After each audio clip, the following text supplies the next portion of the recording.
முளைப்பாறை எப்படி வந்து முளைச்சி வரப்போகுது அப்படின்னு சொல்லிட்டு எல்லாருமே எதிர்பார்த்துட்ருக்காங்க. இந்த சூழ்நிலையில் நாளைக்கு காலையில் எல்லாத்தையும் பார்த்துடலாம், நாளைக்கு தான் லாஸ்ட்டு அப்படின்னு சொல்லிட்டு போயிடுறாரு புரோகிதர். அடுத்து வந்து எல்லாருமே ரொம்ப டென்ஷனாக இருக்காங்க. விஜய் இப்போ அந்த முளைப்பாறை பார்க்குறாரு. பார்த்தா சரியாகவே முளைக்கல, அவ்வளோதான் முடிஞ்சு போச்சு. இதுக்கப்புறம் வந்து எனக்கும் அனாமிக்காவும் கல்யாணம் நடக்குது, ரொம்ப கஷ்டம். அப்படியே கல்யாணம் நடந்தாலும் எல்லோரும் மனசு கஷ்டப்படுவாங்க. இப்போ என்ன பண்ணுறது, வேறு ஏதாவது மாற்றி வைக்கலாமா அப்படின்னு சொல்லிட்டு யோசிக்கிறாங்க. என்ன பண்ணுறதுன்னு தெரியாமல் விஜய் வந்து மனசு கஷ்டப்பட்டு நைட்டில் தூங்காமல் கஷ்டப்படுறாரு. அடுத்த நாள் வந்து காலையில் எல்லாருமே வந்து முளைச்சிருக்கான்னு போய் பார்க்குறாங்க.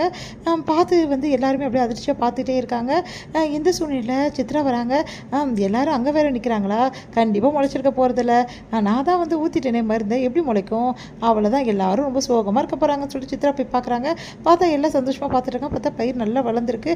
அதை பார்த்துட்டு சித்ரா அதிர்ச்சி எப்படி நடந்ததுன்னு சொல்லிட்டு எல்லாரும் சந்தோஷப்படுறாங்க. உடனே விஜய் போயிட்டு மகாவுக்கு தேங்க்ஸ் சொல்கிறாரு.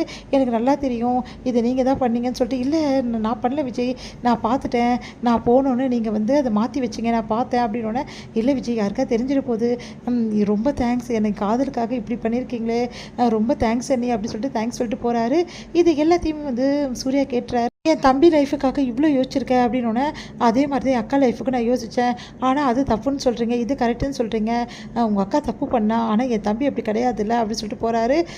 என்னன்னாலும் எல்லாரையும் புரிஞ்சுப்பார், எல்லாரோட காதலையும் புரிஞ்சுக்கிறாரு, என் காதலை மட்டும் புரிஞ்சிக்கவே மாட்டேங்கிறான்னு சொல்லிட்டு மனசு கஷ்டப்படுறாங்க மகா.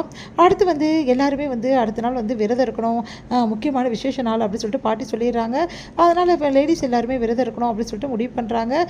இந்த சூழ்நிலையில் இங்கே என்ன பண்ணுறாங்கன்னா, ஐஸ்வர்யா தேவையில்லை, விரதம் இருக்க வேணாம்னு சொல்லிடுறாங்க.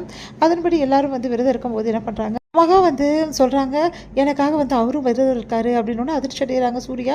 எனது நான் விரதம் இருக்கானா, ஆமாம் அவரும் விரதம் இருக்காரு, பார்த்தீங்களா என் மேலே எவ்வளோ அன்புன்னு சொல்லிட்டு அப்படின்னோட பாட்டி எல்லாருமே வந்து சந்தோஷப்படுறாங்க. இதை பார்த்து வந்து ராஜலட்சுமி டென்ஷன் ஆகிடுறாங்க. அடுத்து சூர்யா தவிக்கிறாரு. நான் எப்போ வந்து விரதம் இருக்க சொன்னேன், இவன் என்ன மாட்டி விடுறாங்க, என்னால் பசி தாங்க முடியாது, இப்போ என்ன பண்ண போகிறேன்னொன்னே. சரி அப்போது விரதம் இருக்கிறவங்களாம் இருங்க, நாங்கள் போகிறோம் அப்படின்னு சொல்லிட்டு கிளம்புறாரு கௌதம்.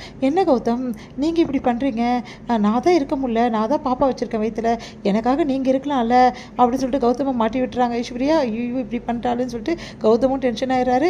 அடுத்து வந்து அப்படியே பார்த்து ஏங்குறாங்க எல்லாருமே. சாப்பாடு இங்கே வந்து யார் விரதம் தான், என்ன நாங்கள் 2 பேர் விரதம் இருக்க முடியாதுன்னு சொல்லிட்டு சூர்யாவோட அப்பாவும் விஜயோட அப்பாவும் வந்து விரதம் இருக்க முடியாதுன்னு சொல்லிட்டு போய் சாப்பிட போகிறாங்க. அதெல்லாம் பார்த்து டென்ஷன் ஆயிடுறாங்க. ஐஸ்வர்யாவும் போய் சாப்பிட்றாங்க. இதெல்லாம் பார்த்து சூர்யா வந்து ஐயோ இவங்க சாப்பிட்றத பார்த்து எனக்கு பசிக்குதுன்னு சொல்லிட்டு டென்ஷன் ஆயிடுறாரு. அடுத்தவங்க அனாமிகா ஃபேமிலி வந்து இங்கே பாரு, உன்னையும் விரதம் இருக்க சொல்லிருக்காங்க, ஆனால் நீ விரதம் இருக்க வேண்டிய அவசியம் கிடையாது, என்னாலாம் முடியாது ரெடி, என்னால் இருக்க முடியாது, அவங்களெல்லாம் ஏமாத்துறோன்னா விரதம் இருக்குன்னு சொல்லிட்டு சும்மா சொல்லிவிடு, ஆனால் நீ விரதம் ஒன்றும் இருக்க வேணாம்னு சொல்லிட்டு அவங்க அப்பா அம்மா சொல்லிடுறாங்க. அதனால் வந்து ரொம்ப சந்தோஷப்படுறாங்க வந்து அனாமிகா. வந்து பெட்ரூமுக்கு வராங்க. நம்ம வந்து மகா பார்த்தா யாரோ வந்து போத்திக்கின்னு வாழைப்பழத்தோடு மட்டும் வெளியே வருது. வந்து திறந்து பார்க்குறாங்க. பார்த்தா சூரியன் நல்லா வாழைப்பழத்தை சாப்பிட்டுருக்காரு, நிறைய பழங்களை வச்சு சாப்பிட்டுருக்காரு.